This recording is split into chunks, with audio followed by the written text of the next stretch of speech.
Kunlarning birida o'zining atarman, chaparmanlari bilan shaharni aralab yurgan Shah yo'l ustida loy bilan sepil va shahar yasab o'ynayotgan bir to'p baliga duch kelib qapti. Hayvat bilan kelayotgan Shahni va uning nökarlarini ko'rgan balalar aldirab qechib ketmoqchi bo'lib turganda, ularning orasidagi Nusrat degan bir bala do'stlariga qarab, "Balalar, ishinglarni qilaveringlar. Shoh bilan o'zim so'zlashiman." deb balalarning ketishiga yo'l qo'ymabdi. Dal shu chaqda Shahning yasovullaridan birisi kelib, "Hey, yo'lni bekor qilish. Shohning kelayotganligini ko'rishmayapsan. Tezdan yo'qolish." deb vaqirabdi.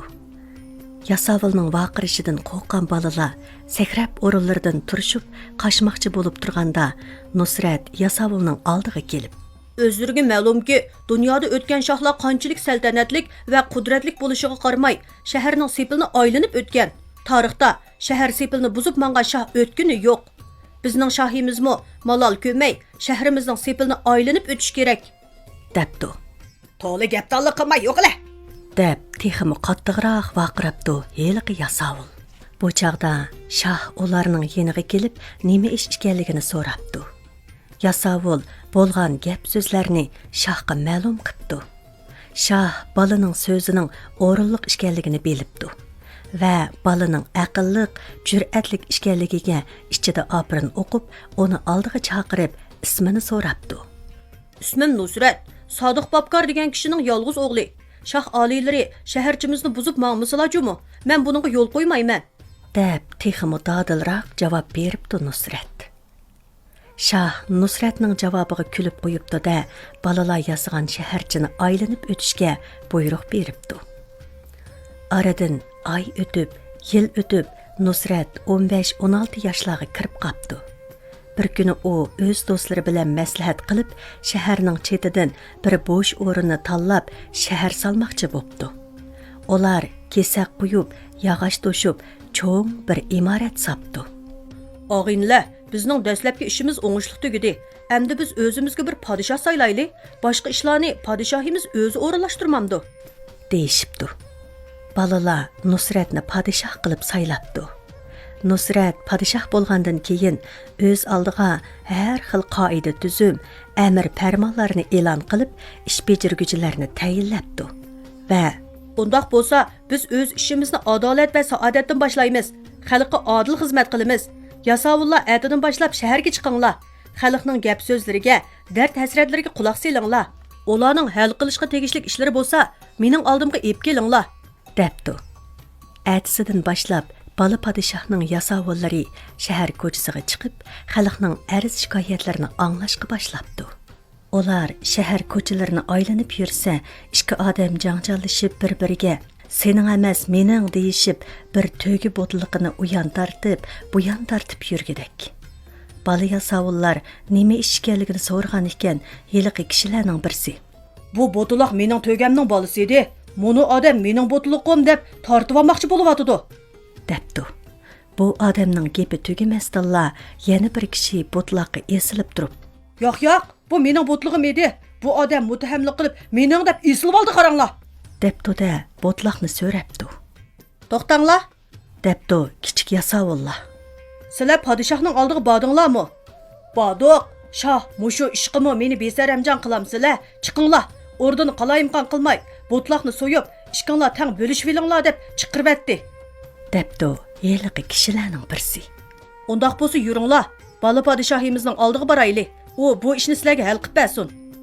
debdi-da ularni Nusratning oldiga boshlab beribdi. Nusrat maslahatchilari, saroy amaldorlari bilan shohlik o'rdisida o'ltirgan ekan. U o'zining oldiga botliq haqida arz qilib kelgan kishilarning gap so'zlarini anglab, "Har ishkilinglarning to'gisi bormi? Undaq bo'lsa, to'ganglarni bu yerga akilinglar" debdi. Ondan yasovullarga "Sizlar botliqni bo'lishigacha uringlar" deb buyruq beribdi. Nusrat o'z amaldorlarini va heliqi da'vogarlarni naq maydonga boshlab chiqib, kuzatib turibdi. Kichik yasovullar botliqni bog'lab shundoq uribdiki, botliqning nolisiga chidayolmagan o'ruq bir to'yga hurkirab ketibdi. To'gining hurkirab ketganligini ko'rgan Nusrat, "Bu to'yga qaysinglarning bo'lsa, botlaq şunun, deb hukm chiqaribdi. Bundaq adolat bilan chiqarilgan hukmga botlaqning egisili emas, hatto atrofdagi kishilarmi qoyil bo'lishibdi. Shuningdan boshlab Nusratning oldiga har xil arz shikoyatlar bilan kelguchilar kundan kuniga ko'payibdi. Kunlarning birida kichik yasovullar shahar ko'chalarini aylanib yursa, bir odam ikki bolani yetilib olib, "Asta, bu qandoq bo'g'ini?" deb o'z-o'zi bilan so'zlashib ketayotgandak. Bu odamning gapini anglab qolgan kichik yasovullardan birisi, "Hey tog'a, nima bo'ldi-la? Nimaga shuncha qayg'urib ketdi-la?" deb so'rabdi. "Hey o'g'lim, nimasini so'raysan? Mening bir o'g'lim bordi. Uni sirka akilishga bozorga avatsam, sirka yo'qkan deb qaytib keldi. Orqadilla mening bolamga o'xshash yana bir bola, ota, mana sirka debla uyga kirib keldi. Men bu ikkisining qaysisining o'z o'g'lim ekanligini zodila farq qilolmadim. Bir bolani boqolmayotganda, ikki bolani beqishning o'zi bir gap.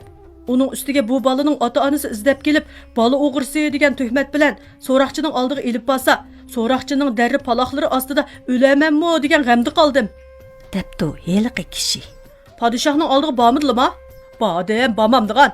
Shoh, hey ahmaq, bir boladan ikki bola yaxshi emasmi? Har ikkilisini o'z bolam deb beqivermamsa, menga chiq, o'rnini qalayim qanqimma deb chiqirvatdi. Debdi heliqi kishi. Undaq bo'lsa yursilar. Biz bola padişahimizning oldiga borayli. Silini bu boshqa etinchiligidan qutuldirib qo'ysin. Deb heliqi odamni ikki bola bilan Nusratning oldiga boshlab ketdi. Bu odam Nusratga bo'lgan voqeani so'zlab beribdi. Qaysinglar bu kishining o'g'li? deb so'rabdi Nusrat ahvolni anglagandan keyin bolalarga qarab. Men. Ikki bola tangli vaqirab javob beribdi.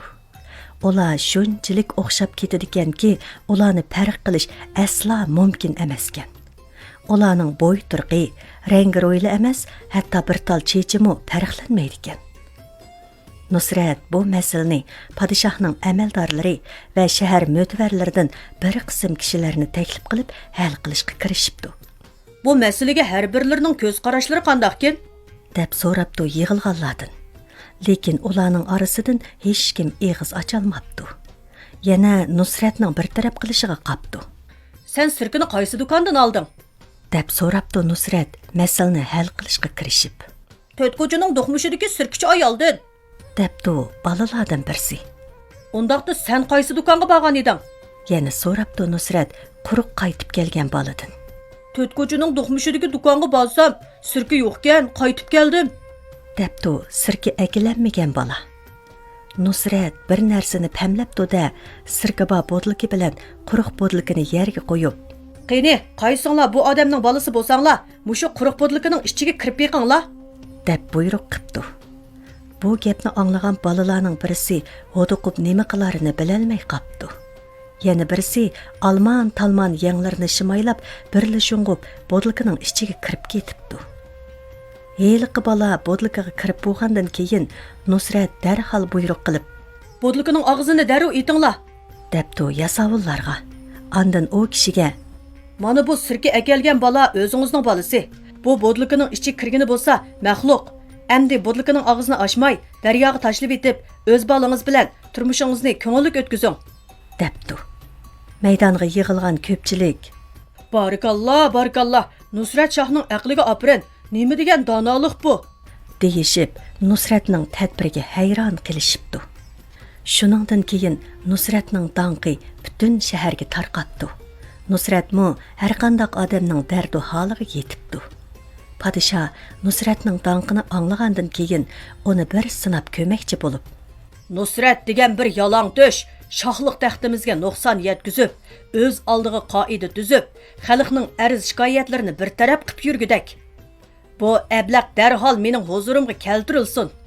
Eshikdan kirsimi, kirmisimi kallasini olaman.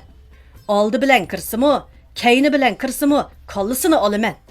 Bir savolimga ikki og'iz javob bersimi, bermisimi, kallasini olaman deb jar silib Nusratga odam avatibdi. Nusrat shohning buyrug'ini anglagandan keyin o'zining do'st birodarlarini boshlab shohning oldiga ketdi-da, orda bosug'isidan bir putini kirgizib, bir putini kirgizmay, padişahga oldinimi qilmay, kaynini qilmay, yenichi turib salom beribdi. "Hey beadab, Şah huzuriga bundaq adabsizlik bilan kirishni sana zodi kim o'rgatdi? deb vaqirabdi podshoh.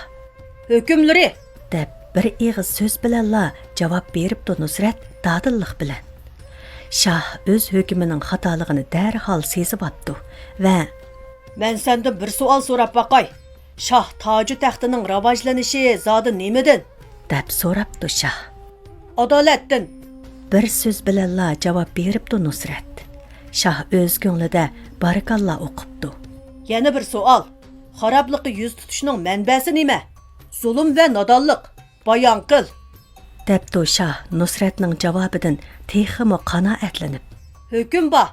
debdi Nusrat shohning hukmini yodiga selib. Shoh hukmini bekor qilishga majbur bo'ldi. Şahlık saltanatining rivoj tepishi, gullab yoshnishi, xalqqa baxt saodat keltirib, odillik bilan hukm bijirishda. Har qanday bir shoh qanchalik saltanatlik va qudratlik bo'lsin, o'z hukmini xalqqa zulm qilish bilan boshlab, nodonlik patqiqiga passa, shu shohning gumron bo'lish vaqti texmi tezlashidi. deb bayon qildi Nusrat. Shoh shohlik taxtidan tushib, Nusratning oldiga keldi-da, uning peshonasidan so'yib, Barkallah o'g'lim, aql farosat kamolatga yetibsan. Sen yosh bo'lsangmi, el yurtning baxt saodatiga haqiqiy varislik qilishingga ko'zim yetdi. Sen mening o'rnimda elga adolat va saodat yo'lini tutqin.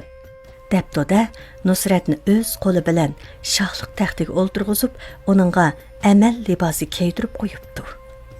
Atrofdagi hammanglar Nusratning taxtga chiqishini talab qilib turib olganlikdan Nusrat shohlik o'rniga chiqishga ma'qul bo'pti. Aytilishlarga qaraganda Nusrat shoh hayotining oxirigacha xalqqa baxt saodat keltirish yo'lida odillik bilan yurt so'rgan ekan.